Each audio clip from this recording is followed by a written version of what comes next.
Os apóstolos de nosso Senhor Jesus Cristo não mentiam. O povo da igreja primitiva não mentia.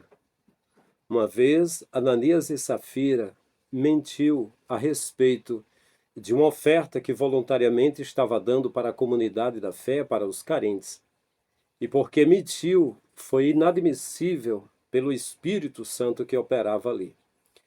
E eles foram recolhidos pelo Pai.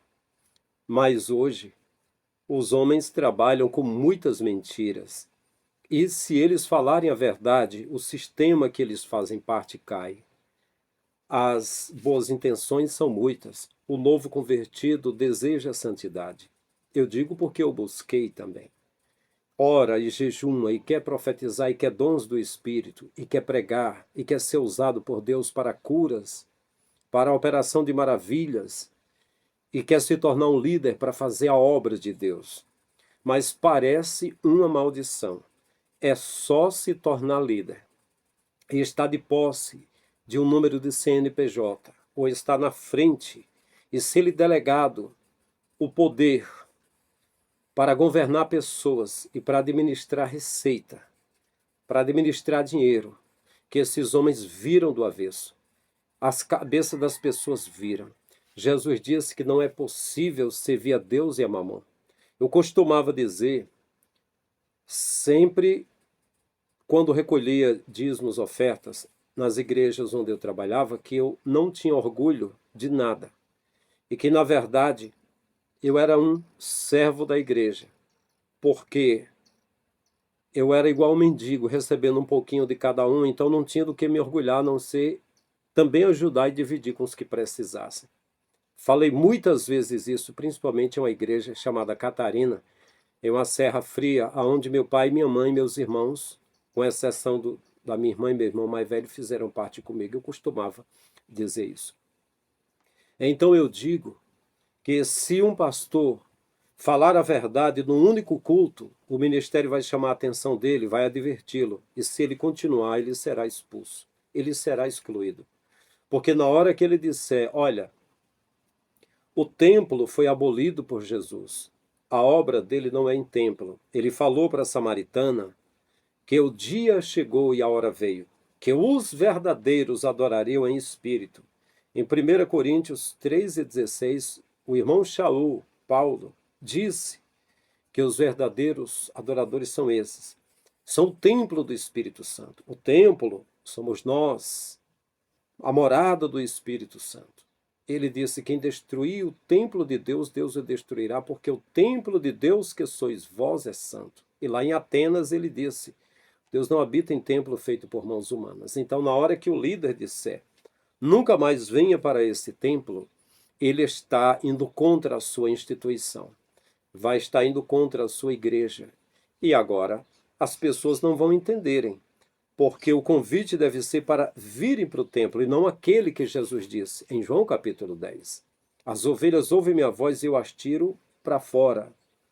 Não é aquilo que Jesus falou, ele disse, na hora que o líder disser o que Jesus disse, olha, Jesus falou, a casa de meu pai é casa de fala, de oração, é pessoa. Mas vocês transformaram no covil de salteadores. E está escrito pelos pais da igreja que os que ouviram, os discípulos não entenderam o que ele estava dizendo, mas quando ele morreu e ressuscitou, entendeu que ele estava falando do corpo. Ele disse que a casa do pai é um corpo, é casa de oração, oração ali não é de se ajoelhar e rezar. É casa de fala, de diálogo, é ser humano, entendeu?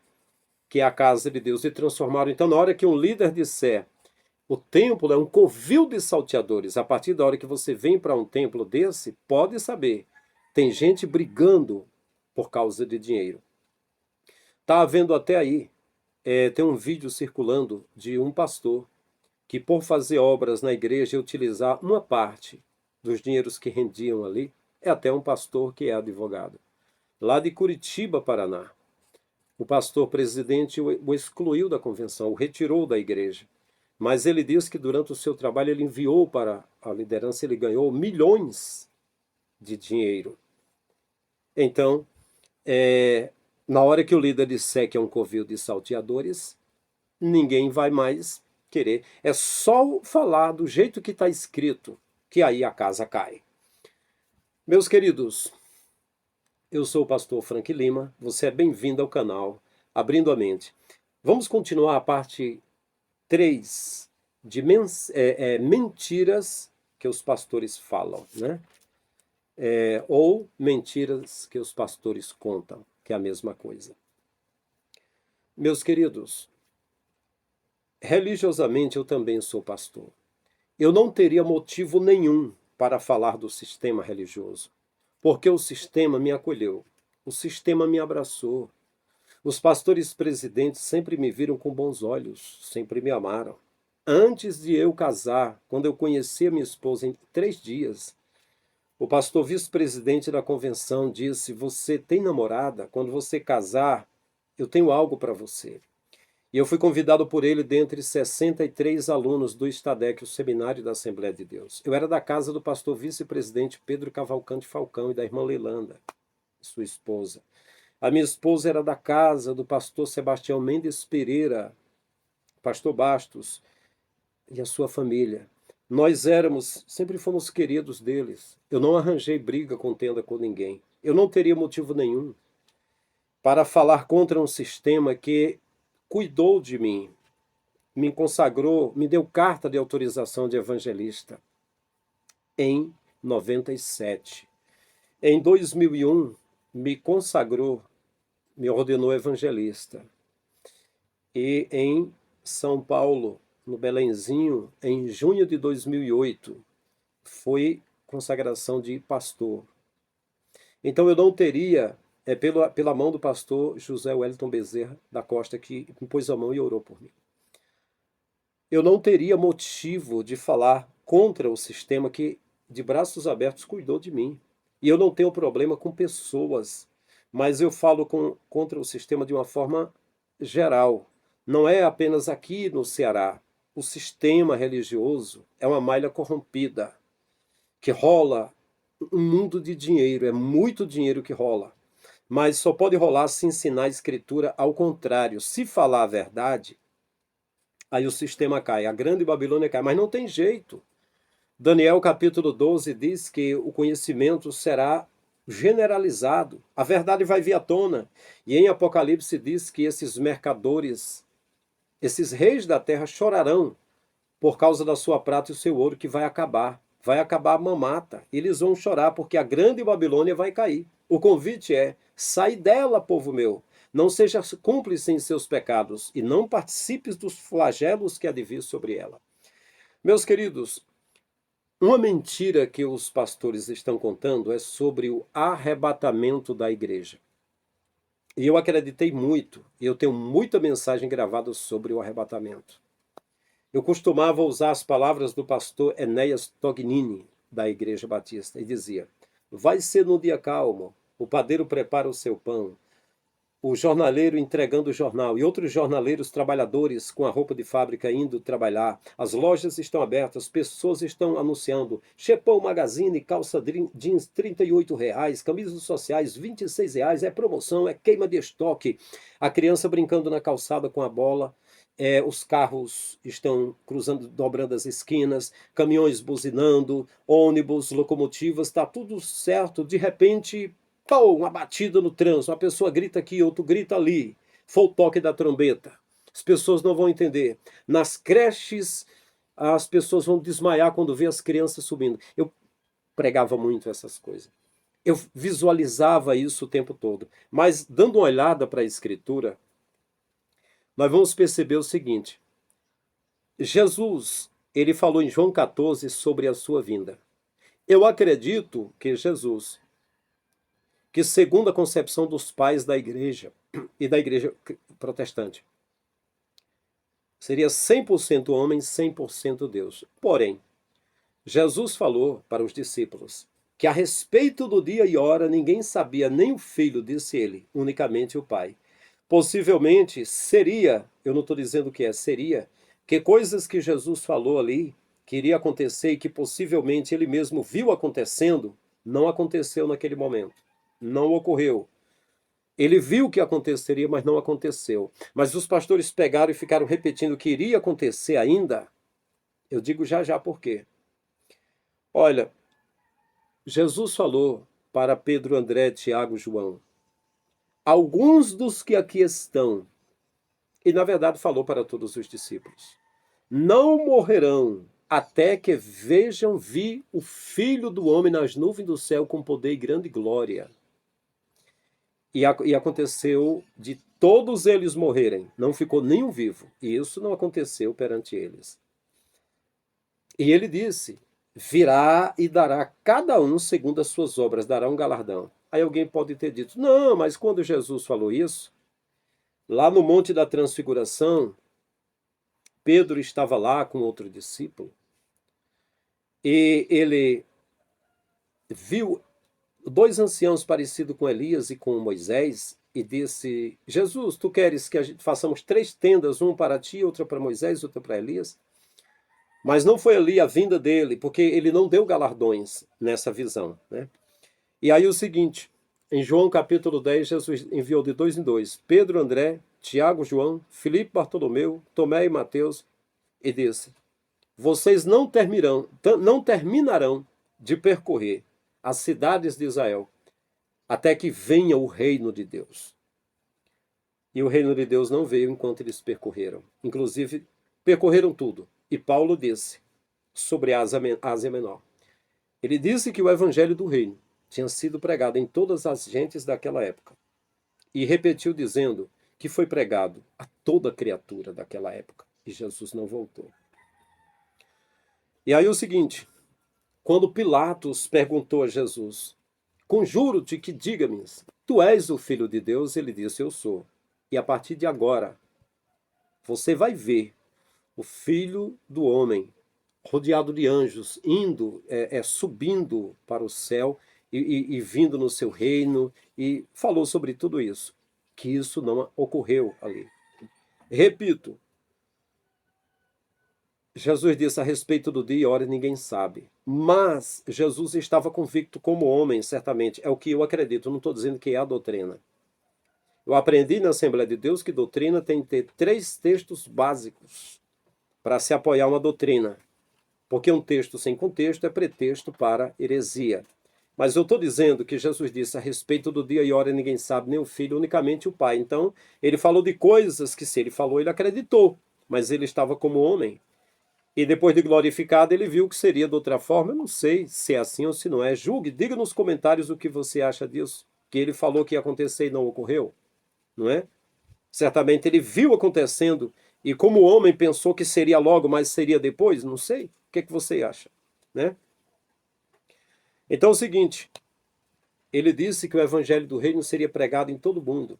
Aí alguém diz: mas tem o evangelho da graça é uma coisa, o evangelho do reino é outro. Pesquise aí, porque as pessoas dizem que o evangelho tem de ser pregado em todas as nações, mas Paulo diz que em todas as nações foi pregada. E se nasceram nações novas, sempre iria nascer e hoje vai continuar nascendo nações novas, mas já foi pregado, né? Ele falou de grande tribulação que ia vir, e veio. A Primeira Guerra Mundial foi uma grande tribulação. A Segunda Guerra Mundial foi uma grande tribulação. E se ele falou que os judeus iam passar por tribulação, imagina o Holocausto. E imagina 40 milhões de pessoas foram ceifadas na guerra, mas 4 milhões de judeus foram dizimados. Não foi uma grande tribulação? Sim. Ele veio? Não. Ele não veio. Agora, por que que os primeiros pastores, há séculos atrás, principalmente da linha de Ellen White, do Adventismo do Sétimo Dia, por que que eles pregavam que Jesus ia vir? Até que eles pregavam e diziam que as pessoas doassem os seus bens, porque não adiantava, Jesus estava voltando. E muitos líderes ficaram milionários, porque Jesus não voltou. Eles diziam que foi um erro de cálculo, mas recalculava novamente a data e continuava a campanha novamente, só ficando muito rico às custas da vinda de Jesus. E aí, é muito agradável aos líderes dizer que Jesus está voltando, então que os crentes sejam fiéis, principalmente dizimistas, e não se apeguem com esse mundo. Mas eles mesmos não acreditam. Eles fazem tudo para terem um patamar muito bom aqui na Terra, para serem cercados de sebe. Eles acumulam fortuna. Se eles acreditassem de fato que Jesus vai voltar, não ia fazer como Valdemiro. É constatado e documentado a quantidade de terra, de fazenda, de gado que até está sendo desvalorizada agora. E até 7 aviões ele mostrou para um repórter americano, ou europeu, acho que era europeu. 7 aviõezinhos, os modelos que ele tinha na mesa dele, disse: eu tenho, todos eles, eu tenho. Para que juntar tanta riqueza se Jesus está voltando? Mas eles não acreditam nisso. Eu digo que os maiores ateus são líderes, são pastores. Se eles acreditassem que o Pai é dono da prata e do ouro, não precisava ficar fazendo desafio para as pessoas ficarem dando dinheiro para eles. Eles se contentavam com o que tinham. Mas aquela medida de se contentar com um salário e ajudar os demais, eu não vi nenhum fazendo isso. É por isso que eu deixei de fazer parte do sistema, não faço mais. Que o sistema me quer, mas eu não quero o sistema. Porque o sistema, ele faz parte das bestas, dos poderes religiosos e políticos do Apocalipse, reprovados pelo Pai, que deu de beber a todas as nações do vinho da fúria ou da ira da sua prostituição. A maior prostituição que existe é a iniquidade, colocar coisas no lugar do Criador e dizer coisas que o Criador não disse e pedir coisas que o Criador não pediu. E usar a palavra totalmente o contrário, em benefício próprio. Se você não concorda comigo, você tem todo o direito. Diga nos comentários, mas fale com respeito, porque eu só respeito quem me respeita. Quem não me respeita, eu também não respeito. É simples assim. Eu não sou religioso de templo. Eu não tenho de ter uma fachada para mostrar para ninguém. Eu não tenho capa de religião. Sou um ser humano, igual a qualquer outro ser humano. Eu já me reduzi a um nível irredutível. Abdiquei, abri mão de ser líder de igreja, abri mão, sem problemas. Abri mão de ser itinerante, guardei meus DVDs e pregações, meus CDs, que eu tinha minhas apostilhas, vim trabalhar com as minhas mãos, fazendo artes, desenhos das empresas DC Comics, Marvel, Panini, Top Cow, Caos, Dynamite, fazer desenhos, comics, e vender em leilões. Para quê? Para não precisar usar a palavra dizendo que Deus quer que dê Deus, que Deus não quer. Ele quer que nós socorramos o pobre, o carente, a viúva, o órfão, o estrangeiro, o necessitado. Ele não quer que as pessoas brasileiras fiquem pegando 10% do seu suor, já taxado pelo governo, e ficar dando para um cara luxar. Porque esses caras que estão aí, eles não são servos do Criador. É só olhar que eles são totalmente diferentes dos pescadores Pedro, André, Tiago, Felipe, de todos eles. Eles são diferentes. Eles se autoconstituíram, ou uma sigla de uma convenção constituíram eles, em poderes que não foi o Messias que colocou. E sim, a sociedade secreta é quem monitora tudo isso. Porque onde tem mamon, aí tem o adversário. E a sociedade secreta, o que não falta é mamon. E todos esses sedentos de dinheiro são filhos do Bafomé, do Deus cara de bode. São adoradores de Mamon, de Bafomé. Pode estar certo disso. Se você conhece um líder que se contenta com o seu salário e reparte com os carentes, vá para essa igreja. Esse é um servo de Deus. E esse certamente fala a verdade. Então,